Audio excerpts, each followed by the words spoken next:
Amaliyotimizda shunaqa holatlar tez-tez uchrab turadi.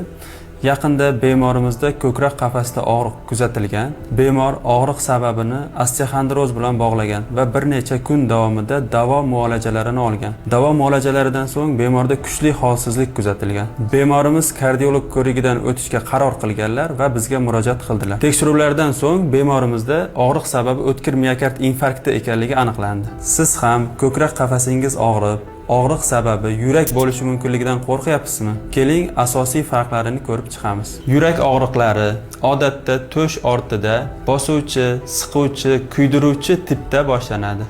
Og'riqlar pastki jag'ga, bo'yinga, chap qo'lga va orqa kurakka uzatilishi mumkin. Og'riqlar odatda 5-10 daqiqadan uzoqroq davom etadi va og'riq davomida sovuq ter bosishi bemorda kuchli holsizlik kuzatilishi mumkin. Og'riqlar jismoniy harakat davomida ko'payadi. Bemor dam olganda, tinch holatga o'tganda og'riqlar pasayadi. Asab bilan bog'liq og'riqlar esa odatda stressdan keyin bitta nuqtada sanchuvchi tipda boshlanadi.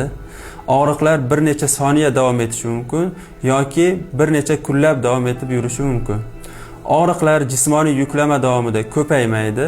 Tinch holatga o'tganda esa kamaymaydi og'riqlar. Qachon zudlik bilan kardiologga murojaat qilish kerak?